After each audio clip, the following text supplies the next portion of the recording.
최근에 새벽, 수요, 주일 예배까지 이 매일 성경의 순서대로 말씀을 보고 있었는데요. 이게 보니까 창세기가 중간에 한번 끊기더라고요. 21장에서 끊기고 내일부터 요한복음이 시작이 됩니다. 그리고 이제 4월 달쯤에 다시 이제 창세기로 돌아오는 그런 순서인데, 그런데 이 22장에서 아브라함이 이삭을 바치는 사건이 나오는데 이게 핵심이잖아요, 사실은. 마치 10부작 드라마에서 9부까지 방영해주고 10부를 언젠가 보여주겠다 하는 식으로 이렇게 나중에 보여주는 것과 같은 것 같아요. 그 더초전도 지금 예수님이 이제 십자가 달리시고 부활하시는 일만 남았는데 시즌이 끝났어요. 그리고 대체 이게 시즌 6가 언제 나오는지 혹시 아시는 분들은 저에게 빨리 좀 한번 알려주세요. 목이 빠져라 기다리고 있습니다. 그래서 이 4월의 본문 중 일부 이 22장만 우리가 좀 앞당겨서 좀 보려고 합니다. 뭐 사회에서도 월급도 가불해 주는데 우리가 이 말씀이야 좀 미리 땡겨서 보면 봐도 되겠죠. 자, 지금까지 아브라함에 대해서 열심히 살펴보았기 때문에 뜨끈뜨끈할 때 아브라함의 믿음에 대해서 우리가 좀 더 알고 있을 때 이 말씀을 보면 훨씬 이해가 될 것 같아서 그렇게 말씀을 보도록 하겠습니다. 22장이 너무나 중요한 내용이 많아서요. 한 2번 주일 예배 때 2번 혹은 3번 정도로 나누어서 좀 볼까 합니다. 오늘은 5절까지의 내용을 가지고 출제의 의도를 파악하라라는 제목으로 하나님의 말씀을 나눠보겠습니다. 자, 먼저 이 사건 전에 창세기 15장, 12장부터 시작된 아브라함의 믿음의 여정을 우리가 3가지로 좀 요약해 봅니다. 첫 번째, 아브라함의 믿음은 응답하는 믿음이었습니다. 지금까지 봤던 스토리를 보면 아브라함이 먼저 하나님을 찾은 적은 없습니다. 항상 중요하고 필요할 때마다 하나님이 아브라함을 먼저 찾아오셨습니다. 그리고 그때마다 말씀을 하셨죠. 그럴 때마다 아브라함은 하나님의 말씀을 믿었습니다. 물론 나이가 들수록 그 말을 듣는 순간에 내 나이가 이런데요, 지금 상황이 이런데요 라고 잠깐의 의문은 들었지만 어쨌든 그 하나님과의 만남의 자리를 끝낼 때는 항상 믿음으로 끝냈다라는 거예요. 알겠습니다, 하나님, 믿겠습니다 하면서 끝냈다는 거죠. 저와 여러분들도 이와 같은 믿음을 갖는 자들이 되시길 주의 이름으로 축복합니다. 설교 말씀을 들을 때는 막 고개가 저어지기도 하고 저게 무슨 말인가 마음에 잘 안 내키기도 하고 그럴 거예요. 그런데 이 예배 자리를 떠나기 전에 혹은 소그룹 시간을 떠나기 전에 혹은 오늘 밤이 마무리되기 전에 오늘 들은 말씀이 여러분들에게 믿어질 수 있기를 주의 이름으로 축복합니다. 믿지 않은 상태로 넘어가지 않도록 간절히 소망합니다. 자, 두 번째 아브라함의 믿음은요, 훈련받는 믿음이었습니다. 하나님의 말씀을 듣고 믿음으로 반응하였지만 그 믿음은 완성된 믿음이 아니었어요. 믿음에도 크기가 있고 분량이 있다 그러잖아요. 그 말은 우리의 믿음이 자라나야 된다라는 거예요. 자라날 여지가 있다라는 거죠. 우리가 하나님의 말씀이 믿어지고 감동이 되고 은혜를 받았다고 바로 바울처럼 베드로처럼 살 수 없습니다. 우리에게도 훈련이 필요합니다. 그런데 훈련이 뭐예요? 훈련? 좀 소극적인 의미에서 보자면 실수가 용납되는 연습의 시간입니다. 실수해도 용납이 돼요. 괜찮아요. 하나님이 그거 허락해 주신 거예요. 괜찮아. 너 지금 훈련이 필요한 거야. 인정해 주세요. 그래서 막 그렇다고 해서 막 실수로 막 남발하면 안 되겠죠. 그러나 실수가 용납되는 연습의 시간으로 생각하시면 돼요. 그리고 조금 더 적극적인 의미에서 더 큰 개념에서 보자면 실패조차도 허락되는, 허용되는 선 안에서 우리가 한계에 부딪혀보는 시간입니다. 이런 시간이 우리에게 필요하다라는 거예요, 여러분. 신앙에도 실수와 실패가 허용되는 선 안에서 자꾸 연습해보고 내 한계에 부딪혀보고 우리의 한계를 깨달아보고 이런 시간이 반드시 있어야만 우리의 신앙이 자랄 수 있다라는 거예요. 아브라함에게도 이런 시간들이 있었죠. 아내 사라를 누이라고 속여서 이방 왕들에게 2번이나 빼앗겼었고, 하갈을 통해 이스마엘도 나왔었고, 기근이 들었을 때는 불안하고 조급한 나머지 약속의 땅을 떠나 다른 땅으로 이동도 했습니다. 성경에는 이렇게만 기록이 되어 있지만 여러분 이것만이었겠어요? 사람의 삶이 다 거기서 거기죠. 분명히 기록되지 않은 실망스러운 모습도 분명히 많았을 거예요, 아브라함에게. 그러나 하나님은 그의 실수와 실패를 책망하지 않으세요. 그저 조용히 그러나 확실하게 뒷수습을 해주십니다. 실수한 부분에 대해서 하나님이 뒷수습을 해주세요. 덮어주세요. 도와주세요. 함께 해주세요. 왜냐하면 지금 훈련의 시간이니까 용납해 주시는 거죠.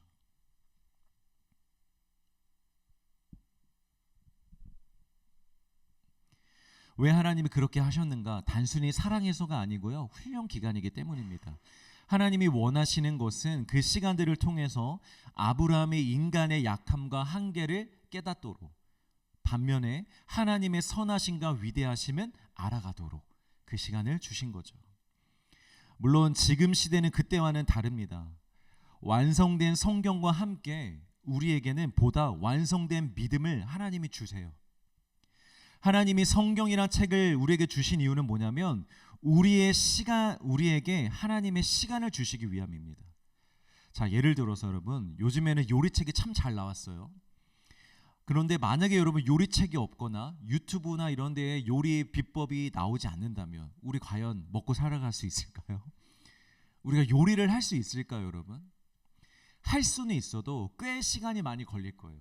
이렇게도 해보고 저렇게도 해보고 망해보고 막 이러면서 내가 누구를 초대하여서 대접할 수 있을 정도의 실력이 되려면 아마 꽤 긴 시간이 필요할 거예요. 요리에 투자하는 시간이. 그런데 요즘에 그러지 않아도 되잖아요. 그 시간이 굉장히 짧아졌잖아요.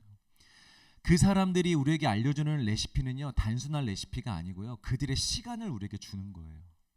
그들이 열심히 노력하고 연구하고 알게 된 그 요리 비법, 그 시간을 우리에게 주기 때문에 우리가 그 시간을 벌어서 우리 것으로 사용할 수 있는 것이죠. 아브라함의 믿음을 만드셨던 그 25년의 시간을 책에 담아서 저와 여러분들에게 주신 거예요. 너희들은 25년 걸릴 필요가 없다고. 이 레시피를 보고 이것을 보고 살라고 우리에게 주신 것입니다. 그래서 말씀을 보고 이해하고 믿음으로 받아들이면요, 그 시간이 나의 시간이 되는 거예요. 아브라함의 시간이 나의 시간이 되는 거고, 다윗의 시간이 나의 시간이 되는 거고. 믿으시길 바랍니다. 이것이 말씀의 능력이고 우리에게 주신 은혜예요, 은혜. 자, 그런데 그렇다 할지라도 우리에게도 어느 정도의 훈련의 시간은 필요합니다. 여러분, 레시피가 있다고 한 번에 완벽하고 정확하게 재현해낼 수 있나요? 그건 정말 타고난 사람만 그렇게 할 수 있는 거예요. 아무리 좋은 레시피가 있어도 내 것으로 만들려면 나에게도 어느 정도의 시간은 필요하다는 거죠. 신앙도 마찬가지입니다. 우리가 성경을 보고 깨닫고 은혜를 받아도 그 말씀이 내 말씀이 되기 위한 과정이 어느 정도는 필요합니다. 근데 그 과정이 힘들다고 아프다고 여러분들 그냥 지나치면 안 돼요. 포기하면 안 돼요. 그걸 겪어야만 그 모든 말씀과 믿음이 내 것이 될 수 있는 거죠. 여러분, 믿음으로 그 시간들을 잘 보낼 수 있길 주의 이름으로 축복합니다. 너무 막 조급하게 왜 지금 응답 안 해주시는 거예요? 왜 내 삶은 지금 이런 거예요? 하지 마시고 조금만 기다려 보세요. 그리고 훈련해 보세요. 그 시간들을. 반드시 하나님이 우리의 믿음을 먼저 세우시고 응답하실 날이 올 것입니다. 자, 세 번째, 선물로 받은 믿음입니다. 아브라함의 믿음은, 자, 아브라함에게 나타나신 것도 하나님, 소망을 약속해 주신 것도 하나님, 믿음을 가질 수 있는 시간을 주신 것도 하나님, 실수를 수습하신 것도 하나님, 넘어진 아브라함을 늘 일으켜 세워주신 것도 하나님, 결국 이삭을 주신 것도 누구? 하나님. 하드 캐리를 넘어서는 홀 캐리, 하나님이 진짜 다 캐리해 주신 거예요. 이 정도면.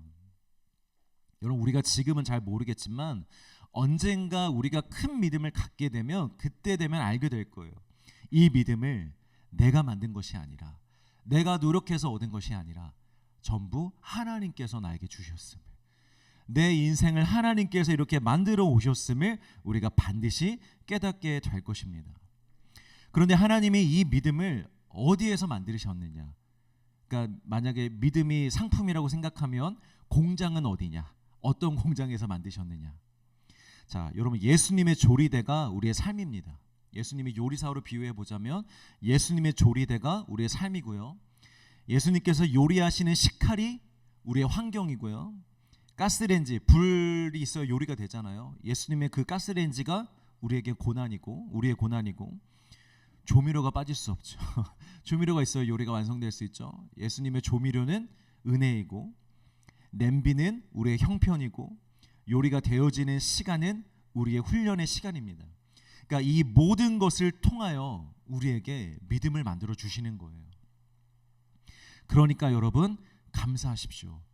과거와 현재의 나의 모든 상황과 형편과 그 삶에 나와 함께했던 모든 사람들의 여러분 감사하시길 바랍니다.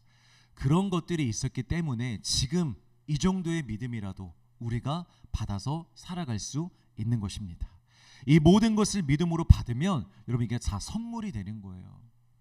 내 과거, 내 뭐 형편이 원망의 그런 재료들이 되는 것이 아니라 감사와 기쁨의 재료가 될 수 있음을 믿으시길 주의 이름으로 축복합니다. 자, 이렇게 아브라함의 믿음은 25년이라는 시간 동안 하나님의 은혜에 의하여 믿음으로 선물로 받았습니다. 그리고 믿음의 조상으로 불릴 만한 믿음까지 자라게 되었습니다. 그리고 이제 하나님은 마지막으로 아브라함의 믿음을 테스트하십니다. 우리 22장 1절 말씀을 같이 읽겠습니다. 시작. 아브라함을 시험하시려고 그를 부르시되 아브라함아 하시니 그가 이르되 내가 여기 있나이다. 자, 여기서 시험하다의 시험이란 단어가 히브리어로 니사라는 단어입니다. 근데 뜻이 뭐냐면 검증하다, 입증하다라는 뜻입니다. 그러니까 하나님은 지금 지난 25년 동안 아브라함에게 주시고 훈련시키셨던 그 믿음이 어떻게 완성되었는지, 아브라함이 그 믿음을 정말 소유하고 있는지를 확인하시려고 이 테스트를 하신다라는 거죠. 하나님 측에서는 검증, 확인하는 겁니다. 내가 이렇게 줬는데 그게 너한테 있니? 한번 확인해 보자 하는 의미에서 그렇게 하시는 거고요. 아브라함의 측에서는 입증, 증명해내는 시간입니다. 하나님, 저에게 이런 믿음 있습니다. 지난 25년 동안 제 믿음이 이렇게 됐습니다 라고 증명해내는 시간으로서, 사건으로서 하나님이 이 시험을 하고 계시다라는 거예요. 물론 하나님은 전지 다 아시는 분이시기 때문에 아브라함에게 그 믿음이 있는지 없는지, 그 크기가 어느 정도인지 하나님은 이미 다 알고 계십니다. 침 한번 닦고 하겠습니다. 하나님은 이미 다 알고 계십니다. 그래서 사실은 이 시험은 하나님을 위한 시험이 아닙니다. 누구를 위한 시험일까요? 아브라함을 위한 시험입니다. 왜냐? 아브라함은 모르거든요. 아브라함은 잘 모르거든요. 자신의 믿음이 어느 정도인지, 자신이 가진 믿음의 크기가 얼마나 큰지. 그래서 아브라함에게 직접 보여주시고 가르쳐 주시기 위해서 이 테스트를 하시는 거예요. 하나님이 왜 우리의 삶 가운데 시험을 허락하시느냐? 너가 알라고. 지금 너는 믿음이 있는 것 같지만 아니야, 너 지금 믿음이 없어. 이걸 보여주시거나, 우리가 믿음이 없는 것처럼 보이지만 아니야 아들아, 너에게 믿음이 있어. 그걸 확인시켜 주시려고 우리 삶 가운데 시험을 허락해 주신다라는 거예요. 여기서 질문 하나 해보겠습니다. 아브라함이 자신의 믿음을 아는 것이 왜 중요한가? 여러분들 아마 다 잘 아시는 얘기일 텐데, 이 코끼리 말뚝 이론이라는 것이 있습니다. 그 서커스단에서요, 코끼리로 인하여 서커스를 이렇게 보여주잖아요. 그런데 성체가 된 코끼리를 이렇게 쓰지 않아요. 어린 코끼리들, 새끼 코끼리들을 데려다가 어려서부터 훈련을 시키죠. 그런데 그 중에 어떤 훈련이 있냐면, 어린 코끼리의 뒷다리를 밧줄로 묶어서 말뚝에다 연결을 합니다. 그래서 움직이지 못하게 해요. 마음대로 도망가지 못하게 해요. 근데 이 코끼리가 새끼 때는 힘이 없어서 그 말뚝을 뽑을 수가 없대요. 그러니까 계속 거기에 묶여 있는 거죠. 그런데 이제 코끼리가 성체가 되었습니다. 그럼 우리 상식상은 코끼리가 얼마든지 그 말뚝을 뽑을 힘이 있잖아요. 그런데 코끼리가 그 말뚝을 뽑지를 못한대요. 왜냐? 뽑을 수 있는 힘은 있지만 자신의 경험이 나의 한계는 여기까지라고 자기가 그렇게 알고 있기 때문에, 자기에게 이제 그걸 뽑을 수 있을 만한 힘이 생겼다는 것을 모르기 때문에 아예 시도조차 하지 않는다라는 거죠. 마찬가지입니다.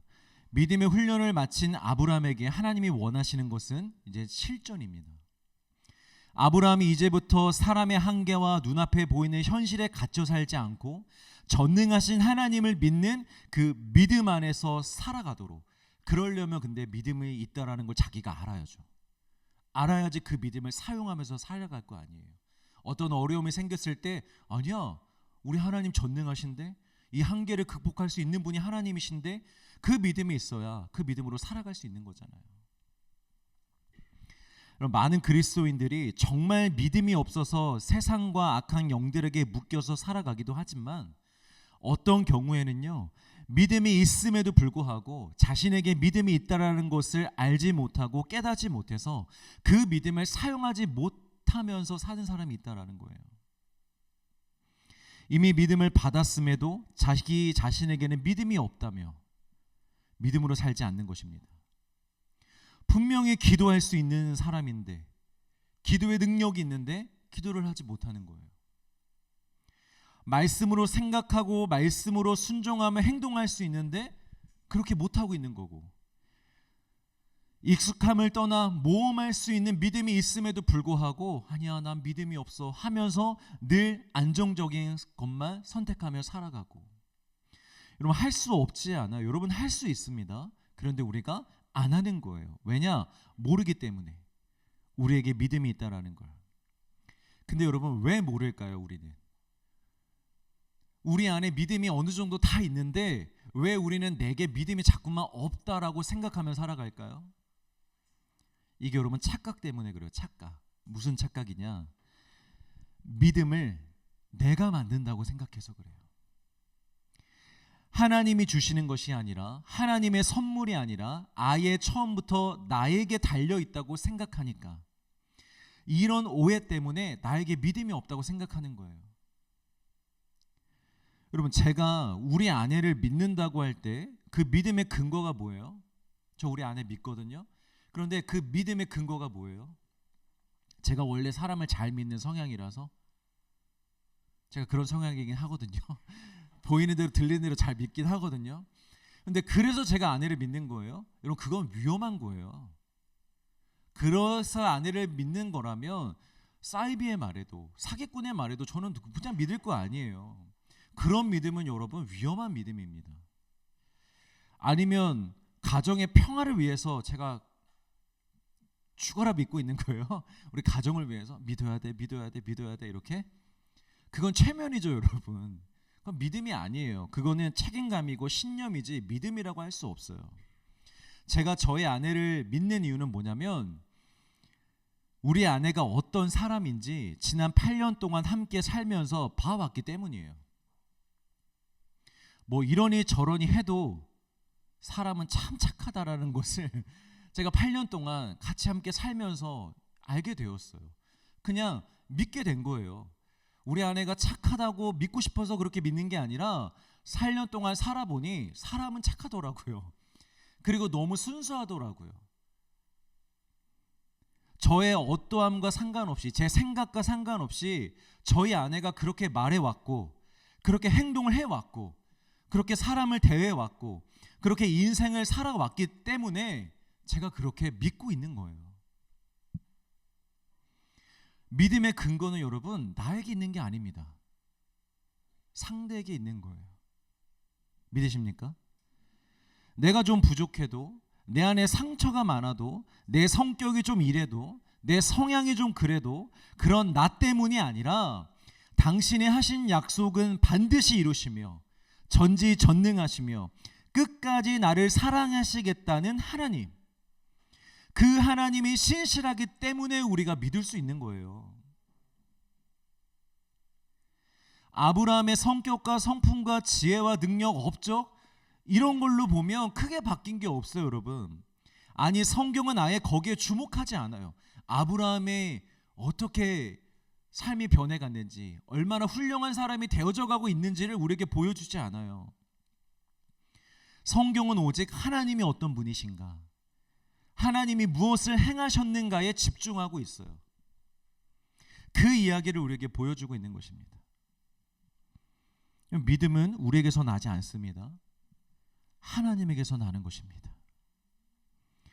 물론 시험을 통해 믿음이 없음이 확인될 수 있어요. 그런 분들은 다시 처음부터 하나님을 알아가십시오. 뭐 봉사, 헌신, 너무 신앙생활을 열심히 하려고 하지 마시고, 열심보다 중요한 건 하나님을 알아가는 거예요. 하나님을 알아가는데 열심히 있어야지, 알아가는 게 아니라 그냥 뭔가 자꾸 하는 것에 집중하면 여러분 신앙이 잘할 수가 없어요.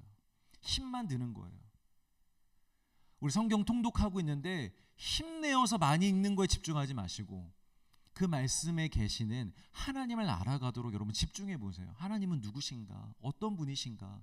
무슨 일을 행하셨는가? 예수님은 어떤 분이신가? 거기에 집중하다 보면 말씀을 통해서 믿음이 자라게 되는 거예요. 그러나 분명 하나님에 대한 믿음이 있음에도 자신의 모습 때문에 늘 넘어지고 부족하고 실수하고 변하지 않는 나를 보면서 믿음이 없다고 착각하시는 분들은 나 때문에 믿음이 없음을 확신하지 마시고 하나님으로 인하여 내 안에 믿음이 있음을 확신할 수 있기를 주의 이름으로 축복합니다. 여러분 그 힘으로 살아가는 거예요. 내 모습으로 나 자신을 보면서 나는 실망스러운 인간이야 하면서 살아가는 게 아니라 나는 이러지만 하나님은 어떤 분이신가?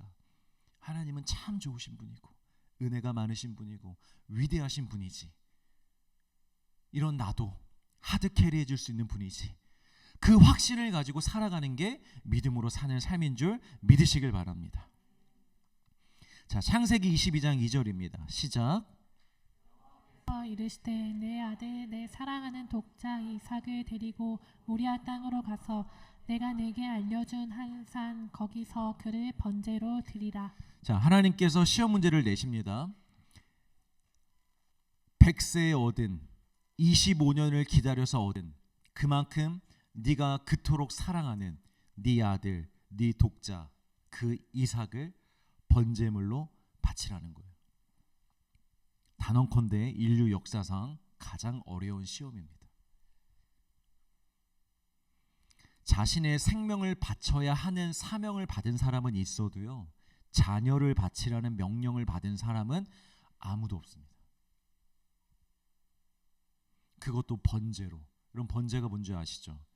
가축을 죽여서 칼로 모든 살과 뼈를 다 토막 낸 다음에 불에다가 완전히 태워버려서 재로 만드는 게 번제예요.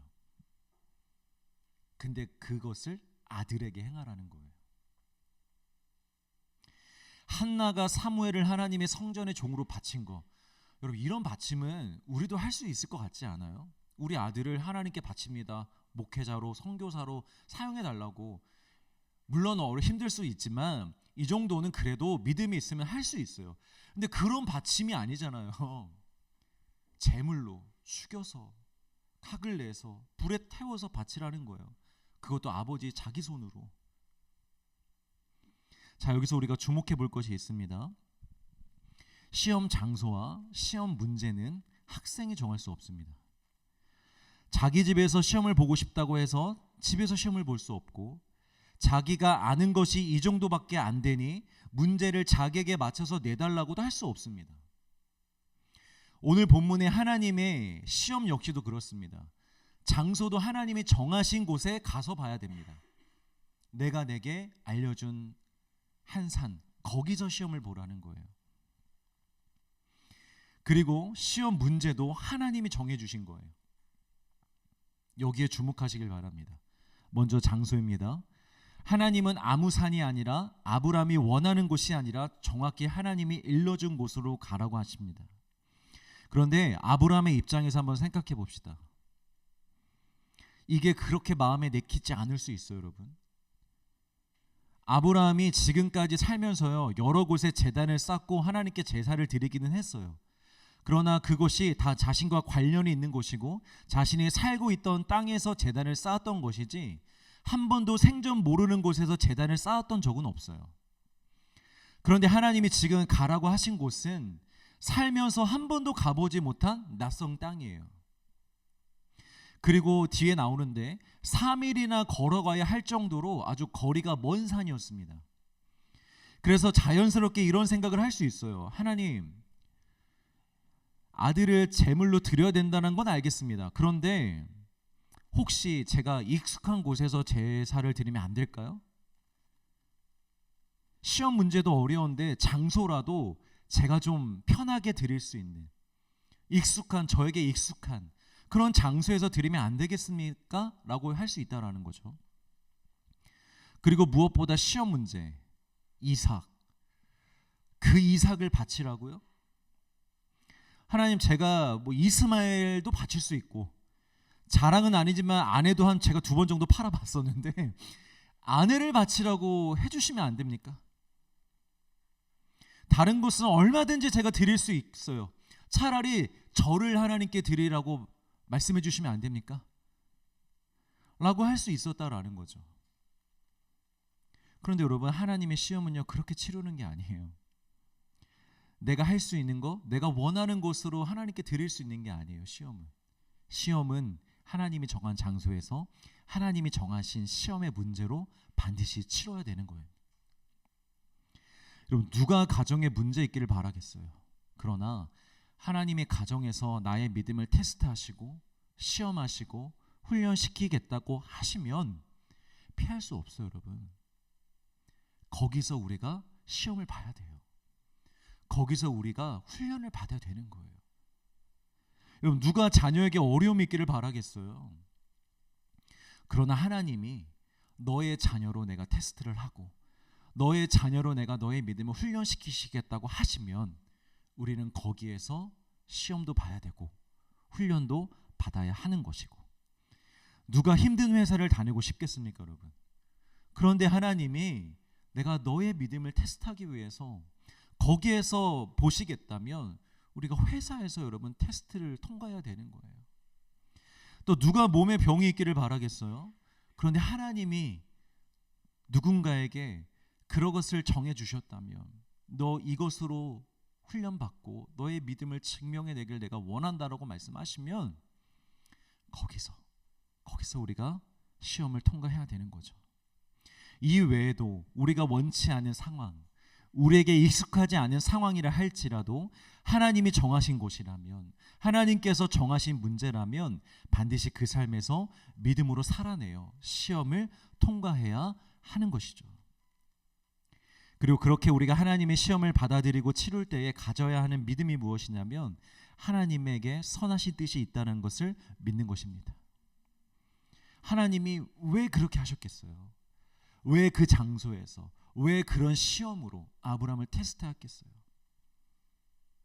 사탄이 주는 시험은 우리를 넘어뜨리기 위함이지만 하나님께서 우리를 시험하시고 훈련시키시는 것은 모두가 우리를 살리시기 위함입니다. 그리고 우리를 세워주시기 위함입니다. 즉 선하신 뜻이 있다라는 거예요. 한번 볼까요? 왜 모리아 산인가? 아브라함에게 여러 제단이 있는데, 익숙한 곳들이 있는데 왜 힘들게 3일을 걸어가서 들어야만 하는 낯선 모리아 땅인가? 역대하 3장 1절 말씀을 읽습니다. 시작.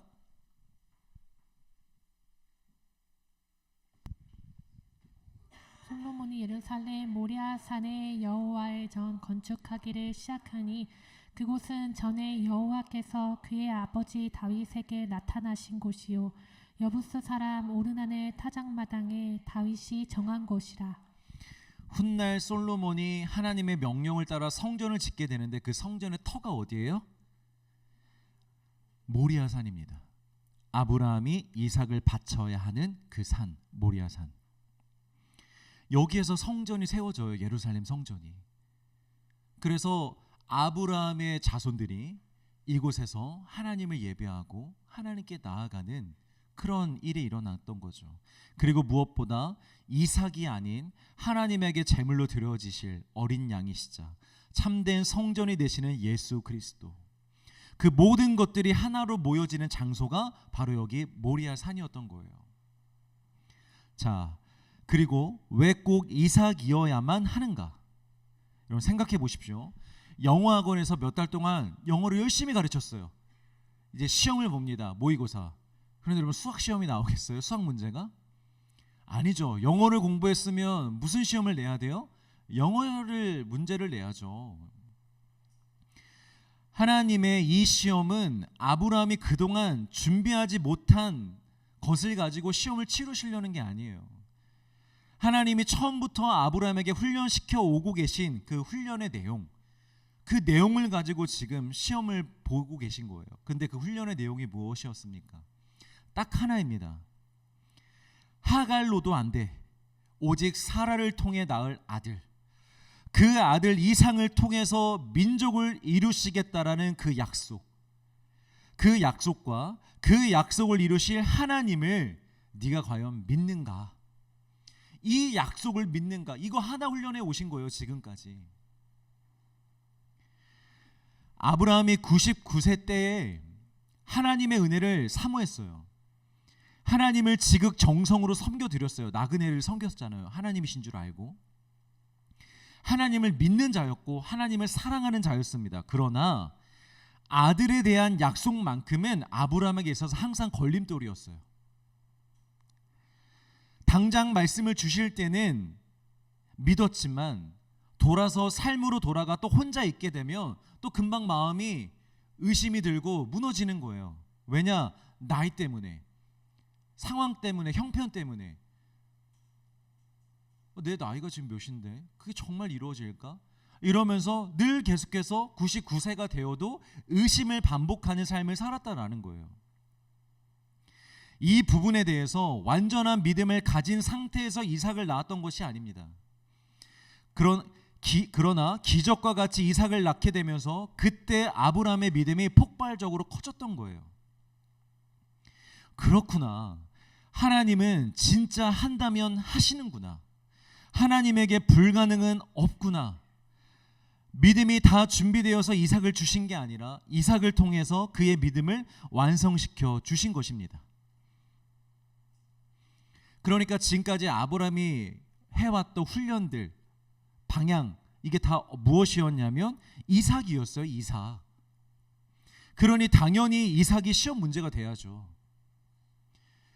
너 이렇게 얻은 아들, 너의 믿음을 폭발적으로 성장시켜줘, 확실하게 만들어준 그 이삭, 그 이삭에게 만약 문제가 생겨도 너가 이제는 정말 확실하게 믿고 있다는 그 영역에서 문제가 생겨도 그럼에도 불구하고 너 계속해서 나 믿을 수 있어?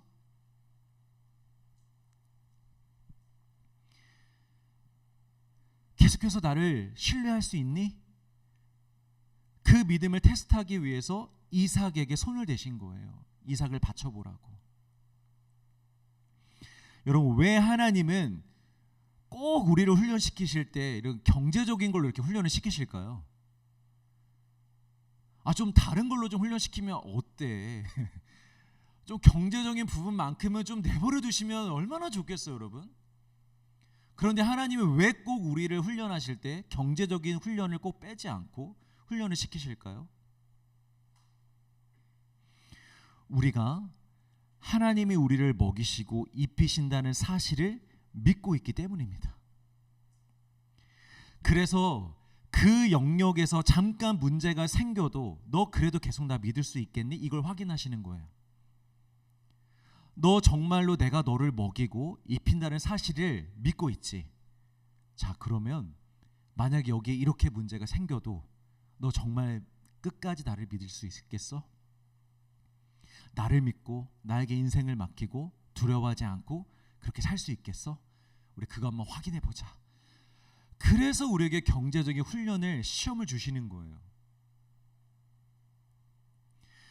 왜 하나님은 우리를 꼭 관계로 이렇게 시험하실까요? 왜 나를 한 번씩 이렇게 외롭게 두실까요? 주변에 사람들은 많은데 아무도 내 편인 것 같지 않고 나 혼자 있는 것 같고 이렇게 나를 외롭게 두시는 훈련을 하실까요? 우리에게 가장 중요하고 먼저 되는 관계는 하나님의 관계이며 그 관계만 바르게 되어 있다면 내가 그걸로도 만족하고 충만할 수 있다고 믿기 때문이에요. 우리가 이미 그렇게 믿고 있기 때문에 하나님이 그 시험을 하시는 거예요. 그래서 이 땅에서 관계의 영역에서 문제가 생겨도, 잠깐 문제가 생겨도, 그래서 혼자 된 것처럼 느껴진다 해도 너 그래도 나로 말미암아 너 정말 충만하다고, 행복하다고, 만족한다고 고백할 수 있겠니? 우리 그거 한번 나도 확인해보고 너도 확인해보자. 진짜 그 믿음인지, 진짜 그런 삶이 가능한지 한번 확인해 보자. 그래서 우리에게 그런 관계의 어려움도 때로는 허락해 주시는 거예요. 왜 하나님은 나의 계획을 이렇게 꼭 굳이 틀으시고 무산되게 만드시는가?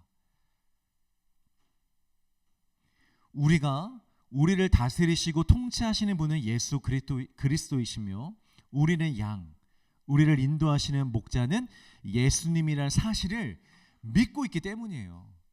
우리가 믿지도 않으면 그런 시험을 하시지도 않아요. 굳이 왜 하시겠어요? 그러나 우리가 하나님이 우리의 목자 되심을, 우리의 왕이 되심을 믿고 있기 때문에 그 시험을 하는 거예요.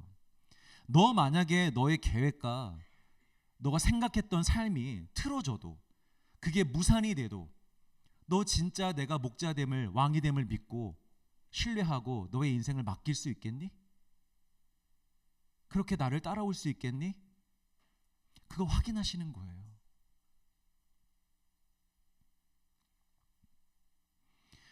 여러분 상상해 보십시오. 만약에 하나님이 그렇게 시험을 우리에게 주셨어요. 근데 내가 그 시험을 제대로 알고 그걸 깨달았어. 그걸 얻게 됐어. 그런 믿음을 확인하게 됐어. 여러분 거기서 게임이 다 끝나는 거예요. 만약에 경제적인 그런 영역에서 내가 그 어려움을 통하여 정말로 내 안에 하나님을 의지하고 나를 먹이시고 입히시는 하나님을 내가 믿게 되었어요. 그러면 지금 당장 경제적인 어려움이 해결되지 않아도 그 사람에게는 그 문제가 해결이 된 거예요. 하나님이 먹이시잖아요. 입히시잖아요. 그러니까 그 사람 안에서는 이미 해결이 된 문제가 되는 거죠. 또 관계에서도 그런 어려움을 통해서 하나님의 이 의도를 깨달아서 하나님만으로 만족할 수 있구나, 하나님으로 충만할 수 있구나 하면서 하나님으로 충만한 관계가 되었다고 생각해 보세요. 그럼 게임 끝난 거 아니에요? 외로움이 사라지는 거 아니에요? 그럼 사람과의 관계가 당장 해결되지 않아도 나에게 큰 문제가 되지 않는 거예요. 내 계획이 무너진 것도 역시 마찬가지로 우리의 목자 되시는 분이 하나님이라는 걸 내가 그 시험을 통하여 확인하고 믿게 되었다면 지금 내 계획이 무너진 게 왜 문제가 되겠어요? 내가 믿고 있는데 믿어야지 하는 그 믿음이 아니라 하나님이 나를 인도하시는구나, 다 계획이 있으시구나, 내 인생은 하나님의 손에 있구나, 이게 그냥 믿어지는데 우리 안에 무슨 걱정이 있겠냐고요. 이 믿음의 세계에 들어오시고 이 믿음으로 문제를 푸는 여러분 되시길 주의 이름으로 축복합니다. 자, 그래서 여러분 이 성경 구절이 가능한 거예요. 우리 고린도전서 10장 13절 앞부분만 있습니다. 시작. 사람이 감당할 시험 밖에는 너희가 당한 것이 없나니 오직 하나님은 미쁘사 너희가 감당하지 못할 시험 당함 허락하지 아니하시고.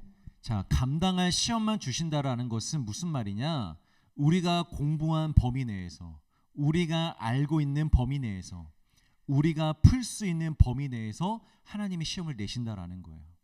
즉 우리가 믿고 있는 걸 아시기 때문에 너 안에 그 믿음이 있어. 근데 네가 잘 몰라서 그렇고 그게 아직 자리가 안 잡혀서 그래. 그런데 우리 이 시험을 통하여 한번 그 믿음을 확인하고 자리 한번 잡아보자. 그리고 그 믿음대로 살아보자. 그래서 시험을 주시는 거예요. 너 어디 한번 보자. 네 믿음이 진짜라고? 아닌 것 같은데? 이런 목적으로 우리에게 주시는 게 아니라 너의 안에 그 믿음이 있으니 우리 확인하고 자리 잡고 이제부터 그 믿음으로 살아가자. 그래서 우리가 감당할 수 있는 시험이라는 거예요. 그런데 우리가 평소에 이런 문제를 잘 못 푸는 이유가 무엇이냐? 감당을 못하는 이유가 무엇이냐? 감정적으로 대해서 그래요. 그 문제들을 흥분해서 그 문제의 겉모습만 보고. 여러분 학교에서 우리가 시험을 볼 때도요, 어떤 생각지도 못한 문제가 나왔어. 당황하는 순간 끝나는 거예요. 그 문제 못 풀어요. 아는 문제인데도 틀려요. 당황하면.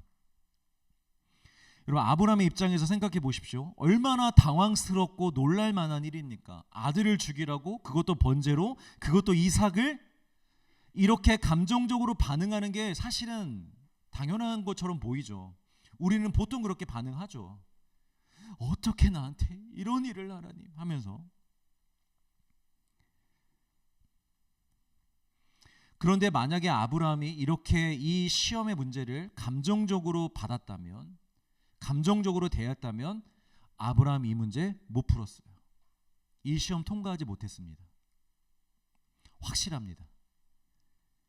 여러분, 시험 문제를 잘 풀려면요, 문제를 볼 때 무엇을 봐야 된다 그래요? 뭘 생각할 수 있어야 된다 그래요? 출제자의 의도를 파악해야 된다 그래요. 문제가 좀 이상해. 그러면 뭐야, 이런 문제가 어딨어? 하고 당황하지 말고 왜 이런 문제를 선생님이 내셨을까? 어떤 의도이실까를 파악해야지만이 문제를 풀 수 있어요. 반대로 너무 쉬워, 아싸 개꿀 이러면서 그냥 급하게 풀다가는, 선생님의 의도를 파악하지 못하고 풀다가는 쉬운 문제도 놓칠 수가 있는 거죠. 아브라함은 감정적으로 대하고도 남을 이 문제를 받고도요, 감정적으로 대하지 않았습니다. 왜냐? 출제자의 의도를 정확하게 아브라함이 파악했기 때문입니다. 하나님이 말씀해 주신 건 아니에요. 그런데 아브라함이 25년 동안 경험했기 때문에 직감적으로 이걸 안 거예요. 막상 내가 모리아 산에 올라가면 하나님이 다른 재물을 준비해 놓고 있으실 거야. 혹은 설사 내가 이삭을 죽여도 하나님이 다시 살리실 거야. 하나님이 그거 테스트 하시는 걸 거야. 다 준비해 놓고 내가 정말 드릴 수 있는지 없는지, 하나님을 믿는지 안 믿는지를 보시려고 지금 이렇게 명령하신 거라고 이미 아브라함은 다 알고 있었어요. 이거 제 말이 아닙니다. 히브리서 11장 17절에서 19절 있습니다. 시작. 아브라함은 시험을 받을 때에 믿음으로 이삭을 드렸으니 그는 약속들을 받은 자로 돼 그 외 아들을 드렸느니라. 그에게 이미 말씀하시기를 내 자손이라 칭할 자는 이삭으로 말미암으리라 하셨으니 그가 하나님이 능히 이삭을 죽은 자 가운데서 다시 살리실 줄로 생각한지라. 자, 이런 생각을 언제 했다고요? 시험 받을 때에. 시험을 풀고 나서 하나님 이런 거였죠? 라고 한 게 아니라 이미 시험 문제를 받았을 때에 아브라함이 생각한 거예요. 하나님이 지금 나 테스트하고 계시는 거구나. 자, 아브라함이 이렇게 생각했다라는 걸 전제하면요, 22장의 그 뒤에 나오는 이야기들이 좀 우리가 다르게 보입니다. 3절을 보시면, 성경책 있으시면 눈으로 보세요. 3절에 보면 그 명령을 받은 그 다음날 아침에 일찍이 일어나 모리아 산으로 갔다고 합니다. 만약에 아브라함에게 이 문제가 굉장히 어려운 문제고 감정적으로 대했던 문제라면, 정말 풀고 싶지 않지만 어쩔 수 없이 순종하는 문제였다면 이렇게 아침에 일찍 안 일어났죠, 여러분. 민기적 고민하고 기도하고 정말입니까? 해야 됩니까? 이러면서 최대한 늦게 가려고 하지 않았을까요? 어떤 사람들은 그러더라고요. 사라한테 걸리면 자신이 번제물로 드려질 수도 있어서 아브라함이 이삭이 아니라 사라 몰래 가려고, 사라가 잠들어 있을 때 간 거다. 좀 이거 아니잖아요, 여러분. 그리고 어떤 사람들은 불안해서 뜬 눈으로 밤을 새고 있다가 자지 않았다라는 거죠. 그래서 아침 일찍 그냥 갔다. 이것도 여러분 너무 과한 해석입니다. 문제의 의도를 파악하고 있었기 때문에, 이삭이 결코 죽지 않을 것이라는 확신이 있었기 때문에 망설임 없이 순종한 거예요. 그래서 우리가 하나님의 뜻을 아는 게 중요해요, 여러분. 하나님의 뜻을 알아야 우리 삶에 망설임이 없어요. 순종에도, 헌신에도, 봉사에도. 그런데 확신이 없으면, 내가 이렇게 봉사한다고, 내가 이렇게 섬긴다고 하나님이 기뻐하실까? 은혜 주실까? 이런 의심이 있으면 주저하는 거예요. 늘 봉사를 하면서도, 헌신을 하면서도. 여러분, 확신하시길 바랍니다. 확신이 있어야 돼요. 그리고 5절에 산에 거의 다 이르자 함께 가던 종들을 멈춰 세워서 거기서 기다리려고 합니다. 그리고 이렇게 말합니다. 22장 5절 뒷부분 같이 읽습니다. 오늘 본문입니다. 시작. 여기서 기다리라. 내가 아이와 함께 저기 가서 예배하고 우리가 너희에게로 돌아오리라 하고. 여기서 말하는 우리가 누구예요? 산에 올라가고 있는 두 사람, 이삭과 자신입니다. 이삭을 제물로 바치러 올라가고 있지만 이삭이 죽지 않고 반드시 살아서 함께 돌아올 것을 아브라함이 확신하고 있기 때문에 우리 둘이 돌아올 거야 라고 종들에게 얘기하고 있는 거예요. 여러분, 만약 하나님이 주신 시험을 만나시거든 당황하지 마시고 감정적으로 대하지 마세요. 제가 몇 번 말씀드렸지만 내 삶에 어려운 일이 딱 생겼다 그러면 생각하기를 멈추세요. 여러분, 너무 막 깊이 생각하지 마세요. 생각한다고 해결되지도 않아요. 생각한다고 풀 수 있지도 않아요. 그리고 말을 많이 하지 마세요. 이 사람에게 저 사람에게 나 이런 일이 생겼어 저런 일이 생겼어. 그러면 그 말을 틈타고 사단이 들어와서 내 안에 더 두려움을 심어줘요. 맞아, 이 문제는 나에게 지금 굉장히 위험한 문제고 힘든 문제고 굉장히 큰 위기야.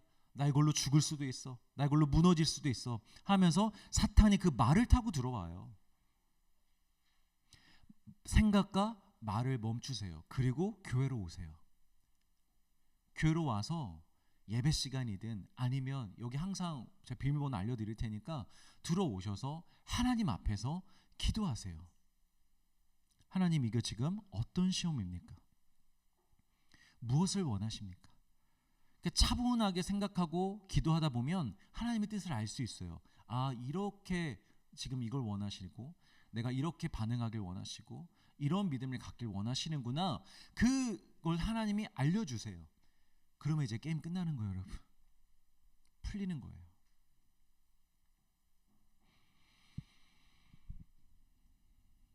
당장은 나에게 너무 잔인한 일처럼 보여요.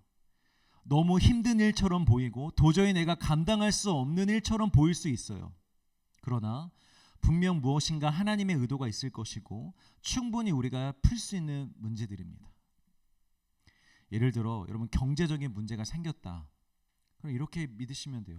아, 하나님께서 먹이시고 입히실 것이란 것을 더 믿으라고 하시는구나. 딱 여기까지만 생각하세요. 다른 고민하지 마시고, 아, 먹이시고 입히시는 하나님을 이 기회를 통하여 더 믿으라고 지금 나에게 이 일을 허락하셨구나 하고 믿으시면 끝나는 거예요. 그 시험은. 관계의 문제, 외로움의 문제가 생겼다. 아, 하나님 한 분만으로 먼저 만족하고 충만하라고 하시는 거구나. 그렇게 여러분 생각하시고 하나님만 예배하시고 바라보시면 돼요. 그러면 그 문제는 끝이 나요. 삶의 계획에 문제가 생겼다. 아, 나의 삶을 하나님께 다 맡겨드리라는 거구나. 이렇게 의도를 파악하면 여러분, 모든 시험이 다 지나갈 것입니다. 끝이 날 것입니다. 자, 마지막으로 아까 읽다 말았던 고전 말씀, 고린도전서 말씀 뒷부분을 같이 읽고 끝내겠습니다. 자, 시작. 오직 하나님은 미쁘사 너희가 감당하지 못할 시험 당함을 허락하지 아니하시고 시험 당할 즈음에 또한 피할 길을 내사 너희로 능히 감당하게 하시느니라. 자, 그 문제를 정면으로 맞아도 멀쩡하게 서 있을 수 있는 힘을 주시겠다라는 게 아니에요. 하나님은 그렇게 냉정하신 분은 아니세요. 피할 길을 내주시겠대요. 이 바다가 우리 앞에 갑자기 막아섰어요. 그러면 하나님이 우리에게 튜브와 오리발을 주시면서 야, 너 이 정도면 수영할 수 있어. 죽지는 않을 거야. 수영해서 건너라라고 말씀하시지 않는다라는 거예요. 앞에 바다가 막혀져 있으면 바다를 가르시든지 바다 위를 걷게 하시든지 피할 길을 주셔서 우리가 피할 수 있게 하신다라는 거예요. 그런데 막 흥분하고 감정적으로 대하면 그 길이 보이지가 않죠. 피할 길이.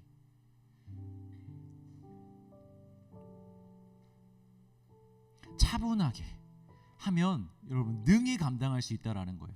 어떤 시험도. 여러분, 이 아브라함의 시험이 우리에게 주어졌다고 생각해 보세요. 끔찍해요, 여러분. 믿어도 끔찍해요. 알아도 끔찍할 것 같아요. 너무 순간만큼은 괴로울 것 같아요. 그러나 차분하게 생각해 보면 믿음에 집중하면, 하나님께 집중하면 감당하지 못할 시험이 없다는 것입니다. 그러니 여러분들에게 지금 겪고 있는 시험, 어렵다고 벅찬 것 같다고 좌절하거나 포기하지 마시고 차분하게 하나님의 의도를 파악하여 이 문제를 잘 풀어가시길 주의 이름으로 축복합니다. 모리아 산까지 올라가야만 거기에서 피할 길을 볼 수 있어요. 근데 모리아 산까지 가지도 않으니까 피할 길이 보이지가 않는 거예요.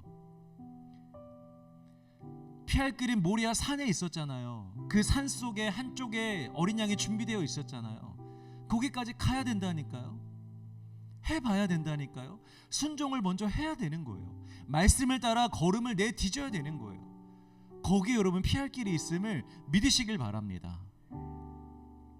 이 말씀을 통하여 간절히 바라기로는 지금 여러분들이 겪고 있는 모든 시험을 올해 안에, 이번 달 안에, 이번 주 안에 풀 수 있기를 주의 이름으로 축복합니다. 한 주 동안 그걸 위해서 목회자가 기도할 것이고 우리 중보기도팀이 기도할 것이고 여러분들도 그렇게 기도하시길 바랍니다. 우리 이 문제 미루지 맙시다. 풀어냅시다. 믿음으로 하나님의 능력으로 풀어낼 수 있기를 간절히 소망합니다. 자, 우리